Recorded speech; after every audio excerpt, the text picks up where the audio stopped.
সামনে জগদ্ধাত্রী পুজো। নদিয়ার কৃষ্ণনগর কিংবা চন্দননগরে জগদ্ধাত্রী পুজোর রমরমা হলেও এই জগদ্ধাত্রী পুজোর আঁতুড়ঘর বলা যায় নদিয়ার শান্তিপুর। এখান থেকেই হয়েছে জগদ্ধাত্রীর আরাধনার প্রথম সূচনা। সেরকমই নদিয়ার সূত্রাগড়ে সেই পুজোকে কেন্দ্র করে যে অনুষ্ঠান বা যে পুজোর আয়োজন, তাকে ঘিরেই এবার প্রশাসনিক সমন্বয় সভা হয়ে গেল নদিয়ার সূত্রাগড়ে। সমস্ত পুজো কমিটি, ক্লাব, বারোয়ারিদেরকে সঙ্গে নিয়ে শান্তিপুর পুলিশ প্রশাসন, অগ্নি নির্বাপন দপ্তর, বিদ্যুৎ দপ্তর এবং সঙ্গে যারা জনপ্রতিনিধি সকলকে সঙ্গে নিয়ে কোথায় রুটম্যাপ হবে, কি কি নিয়ম রয়েছে পুলিশের পক্ষ থেকে, কিভাবে শোভাযাত্রা করা হবে, সমস্তটাই আলোচনা করা হয়। যদিও এদিনের এই অনুষ্ঠানে সকলের উপস্থিতির মধ্যে দিয়ে এবং সকলের কথা শোনা, অর্থাৎ ক্লাব কর্তৃপক্ষ, বারোয়ারি কর্তৃপক্ষ বা বাড়ির পুজো সবার কথা শুনে একটি আলোচনা করা হয় এবং আগামীতে কিভাবে পথ চলা হবে এবং কিভাবে এই অনুষ্ঠান সম্পন্ন করা হবে তারও দায়িত্ব নেওয়া হয় সকলের পক্ষ থেকে।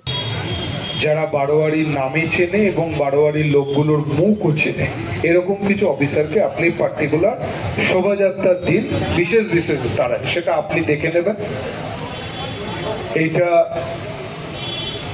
একটা বিষয়। দ্বিতীয় হচ্ছে, পৌরপতি তার বক্তব্য রেখেছেন ইমারসান ঘাটের ক্ষেত্রে।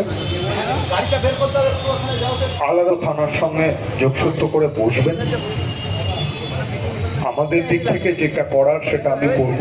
ফায়ার ব্রিগেড যেটা বলে গেছেন ঠিক কথা, আমি ফায়ার ব্রিগেডের সাথে কথা বলে আমাদের যে 2 হুইলার ফায়ার ব্রিগেডের যে বিষয়টা থাকে, অর্থাৎ কোনো জায়গায় আগুন লাগলে মোটরসাইকেলে করে যে সুরাহা করার জন্য তারা পৌঁছে যায়, সেটার যাতে পরিমাণ এবার বেশি রাখা যায় সেটা আমরা দেখব।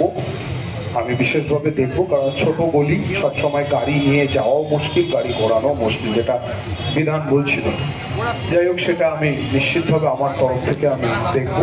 এবং সেই সাথে সাথে আর একটা কথা, আপনারা অনেকেই হয়তো জানেন যে গতবারও আমরা জগদ্ধাত্রী পুজো উপলক্ষে 50% লোড ডিসকাউন্ট পেয়েছিলাম।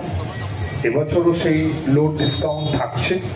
সেটা আপনারা এখানে আমাদের সাপ্লাইয়ের আধিকারিক আছেন, তিনি বলেছেন যাদের লোড কাটা হয়নি তারা কেটে নেবেন আশা করছি।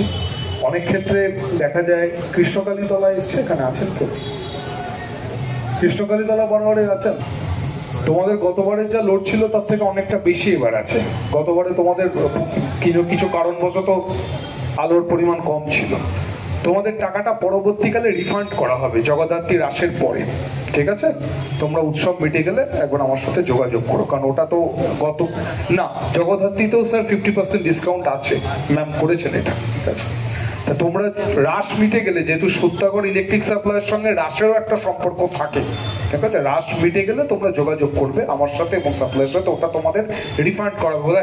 9 কিলোটা তোমাদের 30 কিলো হয়েছে, এরকম একটা 24, ওরকম যেটা পেয়েছ আর বাকিটা পরবর্তীতে রিফান্ড হবে। তো এরকম যদি কারো সমস্যা থেকে থাকে যে গতবার হয়তো 4 কেজি কেটেছেন, এবারে সেটা মনে হচ্ছে 5 কেজি করতে হবে, তো যেহেতু 4 কেজি হিসাবে আপনাদের এসছে সুযোগটা 50%, যেটা যেটা ঘটবে বেশি হবে সেটা রাস উৎসবের পরে আপনাদের বারোয়ারিদেরকে। আর সাহেব